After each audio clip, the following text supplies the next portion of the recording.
जरा सोचो, जेल में बंद कमजोर सा बुड्ढा दुनिया का सबसे खतरनाक कुंफू मास्टर निकले।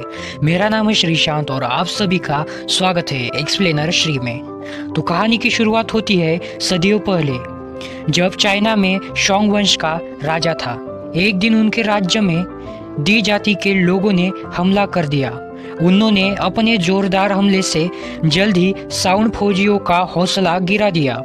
इधर साउंड फौज का सेनापति लिंच वन पूरी हिम्मत से उनका मुकाबला कर रहा था, लेकिन दी जाति के फौजी लाखों में थे। अभी खुशकिस्मती से जून के एक आदमी ने फौज की मदद की। असल में जून ओजी कुंफू स्टाइल का एक तगड़ा खिलाड़ी था, इसीलिए उसने बड़ी आसानी से दुश्मनों के हक्के छुड़ा दिए। इस लड़ाई में उसका साथ दिया नन्ही योद्धा शिमी ने, जिसके सामने बड़े बड़े योद्धा टिक नहीं पाते। उन दोनों की मदद से आखिरकार शोंग फौज ने दी जाति को लोहे के चने चबा दिए। इसी बीच दुश्मनों में से एक लड़की ने उन पर हमला किया। जल्द ही वो भारी पड़ने लगी, जिसे देखकर जून की मदद के लिए आया और फिर अचानक वो लड़की वापस चली गई। असल में वह लड़ने नहीं बल्कि जून से कुछ चुराने आई थी, और उसे चुराते ही वो सीधा अपने मुखिया राजकुमार जी के पास पहुंची। असल में ये उस जेल की चाबी थी जिसमें एक बहुत ही खतरनाक कुंफू मास्टर को कैद किया था। दरअसल ये पूरा युद्ध असल में इस चाबी को चुराने के लिए किया था। जैसे ही ये चाबी राजकुमार के हाथ लगी, वो तुरंत अपनी फौज लेकर वापस लौट गया। लेकिन जाने से पहले दो दुश्मनों ने शिम्मी को अगवा करने की कोशिश की। तभी जून ने शिम्पी की चीखें सुन ली थी और वो तुरंत घोड़े पर कूदकर उसे बचाने के लिए रहस्यमय जंगल की ओर निकल पड़ा। उधर दुश्मन जैसे ही जंगल में पहुंचे तो अचानक उनके घोड़े डर गए और उन्हें जमीन पर पटक कर दूर भाग गए। तभी उन्हें एहसास हुआ कि आसपास एक विशालकाय जानवर घूम रहा था। वो दोनों चौकन्ने हो गए, पर अचानक एक फौजी जमीन में धंस गया। तभी दूसरे ने मुड़कर देखा कि उसके सामने एक बहुत बड़ा कीड़ा खड़ा था। कीड़े ने तुरंत उस पर हमला किया और तभी सही मौका देखकर जून को बचाने आ पहुंचा। अब उसने जानवर से लड़ने की कोशिश की तो अचानक कहीं से एक लड़की कूद पड़ी और उसने जानवर को शांत किया। उस लड़की का नाम यही था और उसने बताया कि ये रहस्यमयी जीव इस जंगल पर राज करता है, इसीलिए जून भाव को बिना इजाजत के नहीं घुसना चाहिए था। पर जून भाव शिमे को बचाने के लिए यहाँ पर आया था, इसीलिए यूवी ने उन्हें जाने दिया। उधर शहर में एक मंत्री से और फौजी और हथियारों की मांग करने लगा, लेकिन मंत्री ने कहा कि उन्हें ऐसा कुछ नहीं मिलेगा। उसे समझ आया कि चाहे वह जीत गए, लेकिन इतनी कम फौज और हथियारों से शहर की रक्षा करना नामुमकिन है। पर मंत्री के कान पर जू नहीं रहेगी, इसीलिए गुस्से में बाहर आ गया। राज्य की सुरक्षा की चिंता उसे खाए जा रही थी।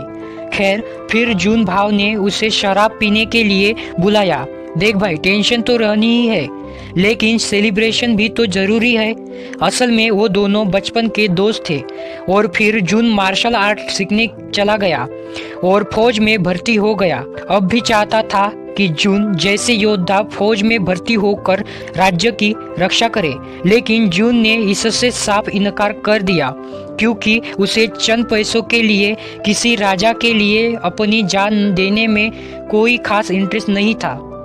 इसके बाद हम देखते हैं कि जून बाबू एक बूढ़े आदमी से मिलने गया जो पिछले 12 साल से कैद में था। उस बूढ़े आदमी का नाम था कि रमाडा और ये वही कुंफू मास्टर था जिसे राजकुमार छुड़वाना चाहता था। जून बक्सर जेल में किरमारा से मिलने आता और शराब के बदले उससे कुंफू सिखाता। वैसे तो पूजी मार्शल आर्ट वालों को ऐसा करने की सख्त मनाही थी, लेकिन जून भाव को इस बात से फर्क नहीं पड़ता था।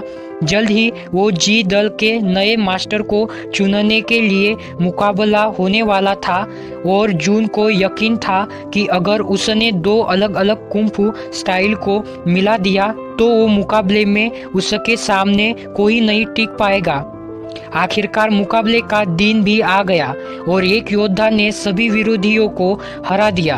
अब वो मास्टर बनने ही वाला था कि अचानक जू वहां आ पहुंचा। उन भावों ने उस योद्धा से मुकाबला किया और अपने नए स्टाइल से उसे जीत कर के गुरु को यह तकनीक पसंद नहीं आई और उन्होंने जून भाव को चेतावनी देकर कहा कि आज के बाद इस तकनीक का इस्तेमाल ना करें। पर जून ने कहा कि इंसान कोई भी तकनीक सीख सकता है, क्योंकि कोई भी तकनीक अच्छी या बुरी नहीं होती। जरूरी यह है कि उस तकनीक को इस्तेमाल करने वाले की नीयत साफ होनी चाहिए। लेकिन उसके गुरुओं के लिए वसूल और नियम सबसे ऊपर थे, इसीलिए उन्होंने मुकाबले का रिजल्ट निकाला ही नहीं और सब वहां से चले गए। बाद में जून बालों सीने के साथ खेलने लगा, पर अचानक उसका चेहरा सफेद पड़ गया। उसे एहसास हुआ कि रमाडा की जेल की चाबी गायब थी। इसके बाद हम युवक को देखते हैं जो बहुत गुस्से में थी। असल में वो की रमाडा की बेटी थी और उसकी कैद में होने की वजह से युवक को वहाँ की गद्दी संभाली पड़ी। खैर, अभी अभी उसे खबर मिली थी कि उनकी जाति के लोग छिपकर दी जाति के साथ दे रहे हैं।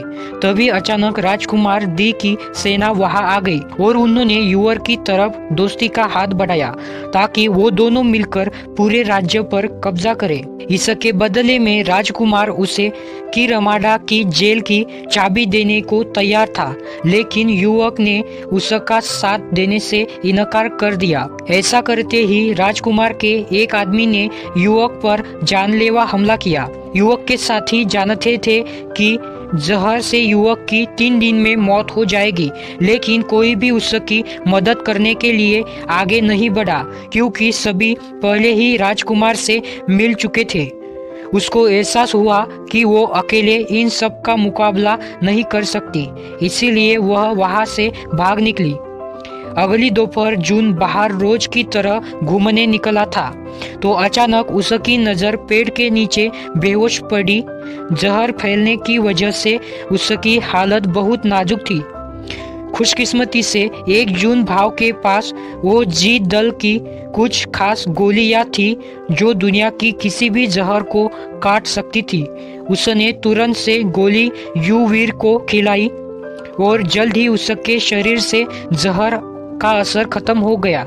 इसके बाद रात के समय कुछ फौजियों ने वो जी महल पर हमला कर दिया, क्योंकि वो की रमाडा को वहां से छुड़ाना चाहते थे।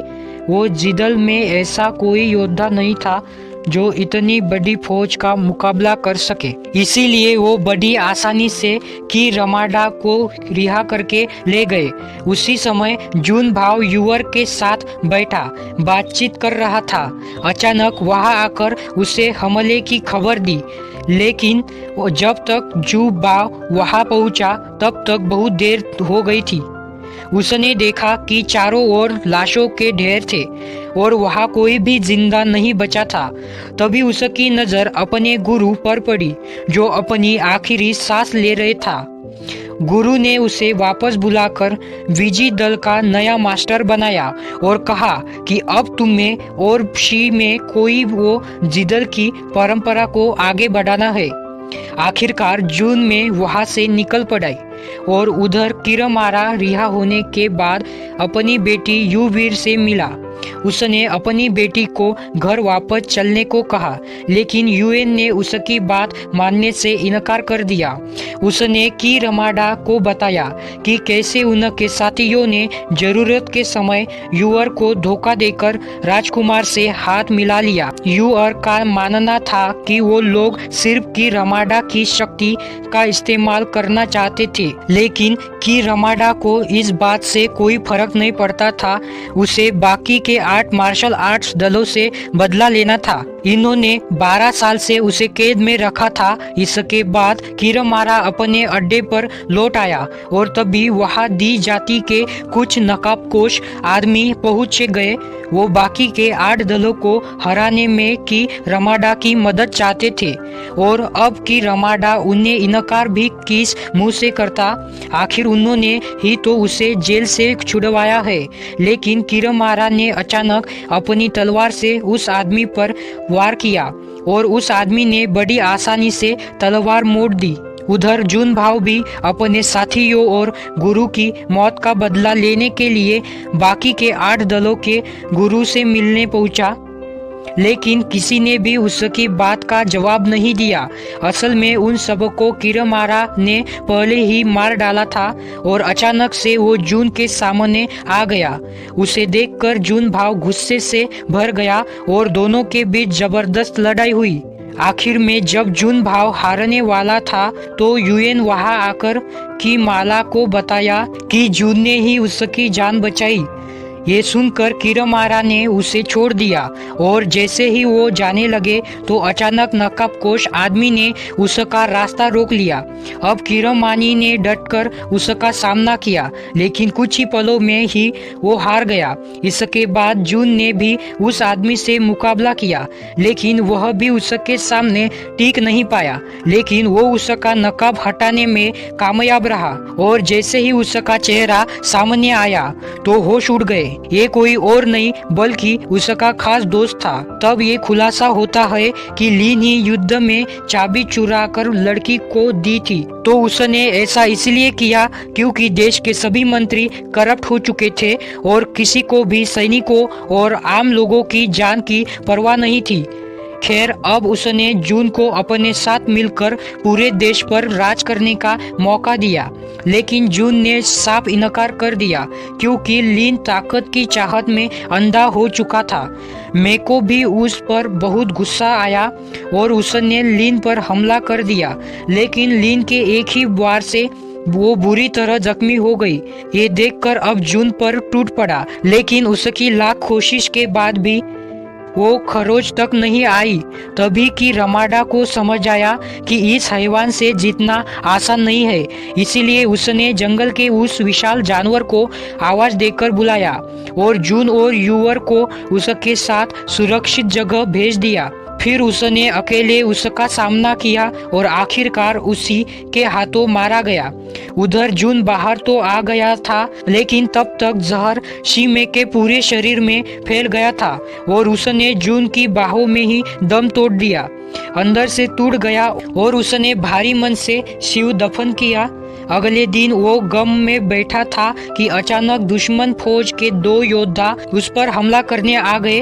उन्होंने मिलकर उसे खूब पीटा और आखिरकार उठाकर नदी में फेंक दिया और फिर उन्हें अपने गुरु हिरकी रमाडा और लीन की बातें याद आई। वो समझ गया कि उसे क्या करना चाहिए। तभी एक सफेद और काली मछली उसके पास से गुजरी और अचानक उसके शरीर में अलग सी ताकत पैदा हो गई।